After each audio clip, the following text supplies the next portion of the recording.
Welcome to polytechnic hotspot. दोस्तों, जैसा कि लगातार इम्पोर्टेंट क्वेश्चन की सीरीज़ आती जा रही है पॉलीटेक्निक की, और इसी क्रम में किसी दोस्त ने कमेंट किया था कि एक एक छोटा सा वीडियो बंकन सूत्र यानी कि जो बेंडिंग मूवमेंट पे जो बेस एक फार्मूला है, बड़ा इंपॉर्टेंट है ये फार्मूला।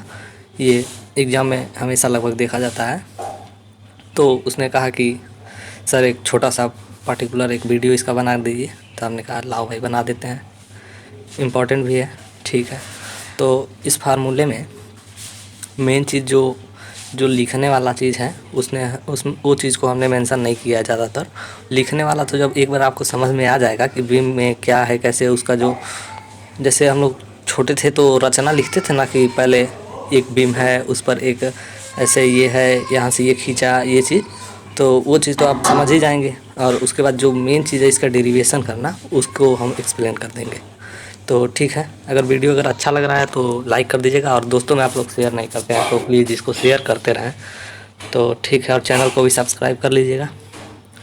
तो ये जो मेन फार्मूला है M/I equal to F/Y equal to E/R, ये तो फार्मूला जुबान पे होना ही चाहिए, क्योंकि न्यूमेरिकल, वैसे हालांकि इसके न्यूमेरिकल आते नहीं हैं। यहाँ पर M आघूर्ण है, I जड़त्व आघूर्ण है, F प्रतिबल है। यहाँ पर F जो है उसे आप फोर्स मत समझिएगा, force F equal to M में नहीं है, यहाँ पर ये है प्रतिबल। और प्रतिबल का फार्मूला हम लोग जानते हैं, बल अपान एरिया मतलब क्षेत्रफल, ये चीज़ होता है। तो यहाँ पे जो F हमने दिखाया है वो प्रतिबल है। तो F प्रतिबल, Y दूरी है, और E प्रत्यास्थता गुणांक है। Y और R जो है वो रेडियस ऑफ कर्वेचर है, यानी कि जो बीम है, बीम और जो यहाँ पे बाइंडिंग जो हो रही है आगे जो फिगर में है, आगे यहाँ पर जो फिगर में है, यहाँ पर यहाँ से लेकर और यहाँ जो विंड जो कर्व हुआ है यहाँ तक की जो दूरी है, न्यूट्रल एक्सिस यानी कि उदासीन जो अक्ष है, उदासीन अक्ष उसको कहेंगे। जो कि जैसे ये बीम है तो बीम के जो मिड पॉइंट से जो एक काल्पनिक रेखा जो गुजर रही है उसी को हम न्यूट्रल एक्सिस कहेंगे। तो यहाँ पर लिखेंगे, जो हम लिखेंगे रचना में लिखेंगे कि एक बीम हमने लिया है जिसका कोई भाग KLMN लिया गया है, उसमें न्यूट्रल अक्ष से नीचे की ओर, पहले एक बार सेंटेंस को पहले देखिए फिर तब समझ में आएगा। बीम पर शुद्ध बेंडिंग मोमेंट M लगाया गया है, जिसके प्रभाव से बीम अवतल आकार की यानी कि सैगिंग में अगर कोई मूवमेंट अगर लगाया गया, सैगिंग हो रहा है यानी कि ऊपर से अगर कोई बल लगा है तब, और यहाँ पर दो सपोर्ट है जिसके वजह से ऊपर से लगने से ये किनारे दोनों ऊपर की ओर उठ गए हैं और बीच वाला पोर्शन नीचे दब गया है, तो इसे ही सैगिंग कहते हैं। और होगिंग के केस में क्या होता है, होगिंग के केस में बीम ऐसे हो जाता है, जो बीच वाला पार्ट होता है वो ऊपर की ओर उठ जाता है। और कुछ मेन यही दोनों में अंतर है, यहाँ पे आप देख सकते हैं जो सैगिंग में है ये किनारे के दोनों ऊपर उठ गए हैं दोनों सिरे, और हॉगिंग में है जो दोनों सिरे हैं वो नीचे की ओर दब गए हैं। तो यहाँ पे सेंटेंस में कह रहा है बीम का अवतल आकार में झुक गया है, बीम जो है अवतल आकार में यानी कि है सॉगिंग में हो गया है। बीम के KLMN भाग में NA परत, NA मतलब नॉट अप्लाइड वाली चीज़ नहीं है, न्यूट्रल एक्सिस है, उदासीन अक्ष परत में तनाव प्रतिबल पैदा होगा, जिसके कारण AB की लंबाई में वृद्धि होगी। अब देखिए यहाँ पर क्या कहा है, AB की लंबाई में कहा है वृद्धि हो जाएगी अगर जब वो दोनों सिरे जब ऐसे ऊपर उठेंगे, ऊपर नहीं, यहाँ पे हॉगिंग हो रहा है, हॉगिंग नहीं सैगिंग हो रहा है। सैगिंग मतलब कि जो किनारे के हैं ये दोनों उठ जा रहे हैं और बीच वाला दब जा रहा है। तो जब ये दोनों जब उठेंगे तो यहाँ पे कुछ इंटरनल स्ट्रेसेस की वजह से इसकी लंबाई में कुछ वृद्धि होगी। अब देखिए यहाँ पर फिगर में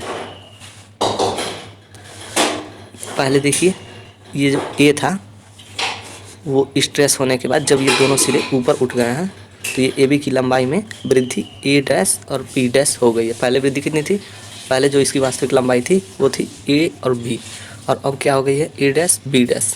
और सारी चीज़ों को जब हम इसका फिगर बनाते हैं तो उसमें डायग्राम में नीचे सारी चीज़ों को डैश डैश से रिप्रेजेंट करते हैं, ताकि उसे पता चले कि पहले की स्थिति में KLMN था और यहाँ पे न्यूट्रल एक्सिस NA था और M मूवमेंट लग रहा था, और यहाँ पर क्या हो गया है, यही चीज़ मतलब होने के बाद ये डैश क्या रिप्रेजेंट करता है, ये डैश ये बताता है कि बाद की स्थिति ऐसे हो गई है, जब बीम जब सैगिंग में हो गया, यानी किनारे जब दोनों उठ गए हैं मूवमेंट की वजह से, तब बीम की स्थिति ये चीज़ दिखाई गई है। ये जब सैगिंग जब अप्लाई हो गया है उसके बाद का ये फिगर होता है। तो अब इसके बाद से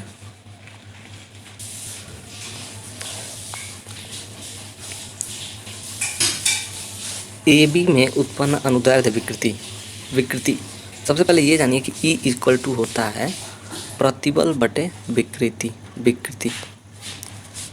और प्रतिबल को यहाँ पर हमने लिया F से, और विकृति हम जानते हैं E से प्रेजेंट करते हैं। और F बराबर हो जाता है, F यानी प्रतिबल बराबर हो जाता है बल, यहाँ पर हो जाता है बल बटे क्षेत्रफल, और विकृति हो जाती है हमारी वास्तविक लंबाई में परिवर्तन। यहाँ पर परिवर्तन वाला ऊपर हो जाता है और नीचे जो वास्तविक रहता है वो हो जाता है, तो अब निकलता है हमारा विकृति। तो यहाँ से ए बी की लंबाई में विकृति, ए बी में उत्पन्न विकृति है, जो ए बी में जो विकृति है वह निकालेंगे।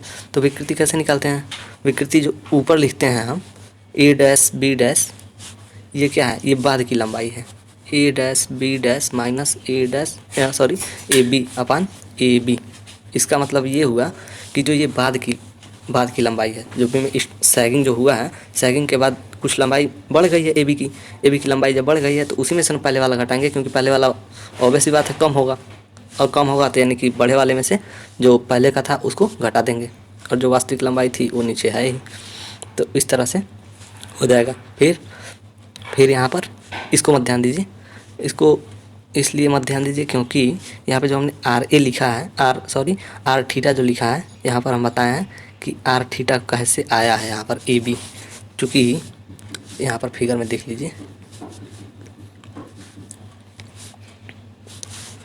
थीटा बराबर यानी कि कोण बराबर होता है चाप बटे त्रिज्या, ये सूत्र है त्रिज्या, चाप बटे त्रिज्या होता है। तो यहाँ पर चाप क्या है? चाप जो है ए बी है, ये चाप है, और यहाँ पर आर है, यहाँ पर जो सेंटर है यानी कि ओ सेंटर, यहाँ पर ओ लिया गया, और यहाँ से जो एंगल बना रहा है यह थीटा एंगल बना रहा है, यहाँ पर थीटा एंगल बना रहा है। तो चाप A B, A dash B dash, और यहाँ पर अगर सीधे वाले केस में लेंगे तो यहाँ पर हो जाएगा ए और बी, और थीटा वही रहेगा, तो होगा कोण थीटा बराबर चाप बटे त्रिज्या। तो चाप को लिख सकते हैं ए बी लिख देंगे, अगर सैगिंग से पहले वाले केस में लेंगे तो ए बी लिख देंगे, अगर सैगिंग के बाद वाले में लेंगे तो यहाँ पर ए डैश बी डैश अपन यहाँ पर होता है थीटा बराबर चाप बटे त्रिज्या। तो त्रिज्या क्या है? यहाँ पर त्रिज्या यहाँ पे आर है, ठीक, तो आर है, तो यहाँ पर अब ए बी का वैल्यू अगर निकालेंगे तो क्रॉस मल्टीप्लिकेशन से निकाल देंगे, तो ए बी का वैल्यू हमको मिल जाएगा थीटा इंटू आर। तो चाहे वैल्यू इसकी हो, अगर इसकी रहेगी ए डैश बी डैश की, तो यहाँ पे कुछ लंबाई इसकी बढ़ गई है। ए डैश बी डैश में पहले अगर न्यूट्रल अक्ष ये था और सैगिंग के बाद ये हो गया है मुड़ के बीम, तो ये जो ए डैश और बी डैश था वो चीज़ यहाँ वाई नीचे आ गया, थोड़ा सा खसक के नीचे आ गया न्यूट्रल अक्ष से। तो पहले से इसकी लंबाई आर थी, और बाद में ये जो नीचे बढ़ गया थोड़ा सा, ये वाई हो गया है, ये वाई हो गया है। तो आर प्लस आर को रिप्लेस कर देंगे वहाँ से आर प्लस वाई में। अगर हम बीम में अगर ये चीज़ लिए रहते कि ये न्यूट्रल अक्ष से ऊपर वाला अगर कोई बिंदु लिए रहते, जैसे ये कोई न्यूट्रल अक्ष था, ये न्यूट्रल अक्ष से यहाँ पर हमने नीचे लिया है, और अगर हम ऊपर लिए होते तो पहले से ये आर था, तो आर से थोड़ा सा ऊपर दूरी हो गया, तो आर माइनस वाई हो जाता आर की जगह पर। अब यहाँ पर क्या करेंगे, यहीं से निकाला गया है ए डैश बी डैश का वैल्यू, ए डैश बी डैश का वैल्यू तो हो जाएगा आपका, क्योंकि नीचे जब लिया गया है तो आर प्लस कितना हो गया है, वाई हो गया है, इंटू थीटा हो गया है। और जो ए बी था, तो ए बी जो हमारा था पहले से, उसकी लंबाई में तो कोई वृद्धि हुआ नहीं था, इसलिए आर इंटू थीटा हो गया ए बी का वैल्यू। अब यहाँ से इस वैल्यू को या इसमें पुट कर देंगे कि मतलब बाद में जितना हुआ है उसमें से माइनस वास्तविक वाला पहले वाला, और अपान में पहले वाला ही लंबाई। और इसके बाद अगर यहाँ से आप अपना कैलकुलेशन करते हैं, कैलकुलेशन करने के बाद आपको मिल जाएगा E equal to Y upon R. अगर आप न्यूट्रल एक्सिस के ऊपर भी अगर आप लिए रहते तभी भी कट के यही चीज़ आपको मिलता E equal to Y by R, जहाँ पर वाई क्या है, वाई आपका दूरी है, और ये आर त्रिज्या है, रेडियस ऑफ कर्वेचर है। चूँकि हम जानते हैं we know that E equal to F by E होता है, जहाँ एफ प्रतिबल है और ई विकृति है। तो इसी फार्मूले से यहाँ से हमने ई की वैल्यू निकाल लिया और इसमें ई का वैल्यू पुट कर देंगे। ई का वैल्यू अगर इस फार्मूले में अगर हम रख देंगे, ई का वैल्यू जो हम यहाँ पर निकाले हैं इसको अगर हम इसी फार्मूले में अगर रख देंगे तो हमको मिल जाएगा E by R equal to F by Y. अब आप इसको पुट करिए और रखिए, आपको ये चीज़ मिल जाएगा। अब हमको यहाँ से निकालना है पट्टी ए बी पर तनाव बल, यानी कि जो छोटा सा पतला सा जो हम बीम लिए थे, ए और बी बीम का एक पार्ट लिए थे, ए और बी, उस पर तनाव बल निकालना है। एफ ए बी यहाँ पर बल है, एफ ए बी जो एफ है वो बल है, ए बी पर बल निकाला जाए, प्रतिबल नहीं है। प्रतिबल को यहाँ से भले ही हम वहाँ लिख रहे थे कि एफ को प्रतिबल समझ रहे थे, लेकिन एफ ए बी हमें निकालना है यहाँ पर। तो एफ ए बी मतलब तनाव बल हम निकाल रहे हैं। तो बल इक्वल टू हो जाता है, फार्मूले से हम जानते हैं P बराबर, यानी कि प्रतिबल बराबर बल बटे क्षेत्रफल होता है। तो यहाँ से बल अगर निकालेंगे तो प्रतिबल और इनटू एरिया हो जाएगा। तो प्रतिबल यहाँ से हम ऊपर अभी निकाले ही हैं, E by R equal to F by Y, ये चीज़ हम ऊपर निकाल ही चुके हैं। तो यहाँ से हम F जो प्रतिबल है उसको निकाल कर इस फार्मूले में पुट कर देंगे, इस फार्मूले में पुट कर देंगे। जहाँ पर अगर जब क्षेत्रफल रखेंगे तो क्षेत्रफल क्या रखेंगे, हम क्षेत्रफल को स्मॉल ए मान लेंगे, क्योंकि जो हमारा बीम का एक पार्ट था बहुत पतला था, उसको हम स्मॉल ए से रिप्रेजेंट कर लेंगे, डेल ए मान लेंगे, बहुत छोटा है चूँकि।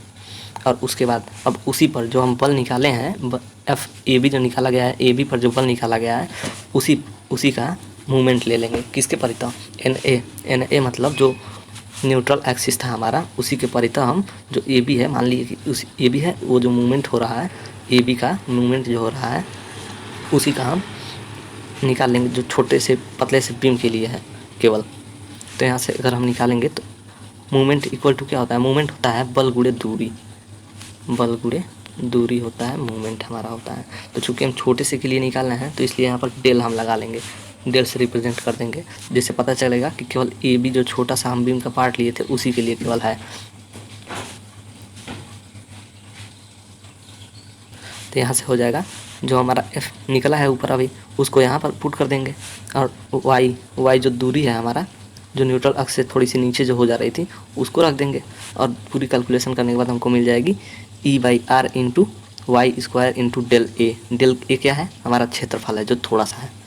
इसी तरह से अब अभी तो ये निकला है केवल छोटे से बीम के लिए, और अब ये जो निकला है वो छोटा वाला जो बीम था ए बी, उसका निकला है आघूर्ण। अब निकालेंगे संपूर्ण बीम के लिए, संपूर्ण बीम के लिए निकालेंगे तो बस जैसे समेसन थोड़ा थोड़ा मान लीजिए, थोड़ा थोड़ा ऐसे ही बीम से जो पार्ट है ए बी बीम का जो पार्ट है, समझिए कि इस ऐसे ही मतलब बहुत सारे से मिलकर ये बना है। तो ये जब सारे आपस में जब मिलेंगे तो एक वही बीम हमको मिल जाएगा। अब यहाँ पे इसी तरह से निकाल लेंगे m इक्वल टू समेसन, यानी कि जो छोटा छोटा कई सारे जो बीम है हमारे, वो सब जुड़ के एक जो संपूर्ण बीम है उसको मिला देंगे। तो यहाँ से हम कर देंगे समेसन, जो ऊपर निकाले हैं बेंडिंग मोमेंट जो निकाला गया है ऊपर ए बी के लिए जो थोड़ा सा था उसको यहाँ पर पुट कर देंगे। और उसको पुट करने के बाद जो ई बाई आर है, ये चूँकि कांस्टेंट है तो इसको बाहर कर देंगे। हालांकि ये भी चीज़ कांस्टेंट ही रहेगा, लेकिन यहाँ पर फार्मूला चूँकि हमको वो करना है, सिद्ध करना है, प्रूफ करना है, तो इसलिए कुछ चीज़ों को हटाते हुए और कुछ चीज़ों को बनाते हुए, उसको ध्यान में रखते हुए कि हमें लाना क्या है, तो उस हिसाब से हमको कैलकुलेशन करना होता है।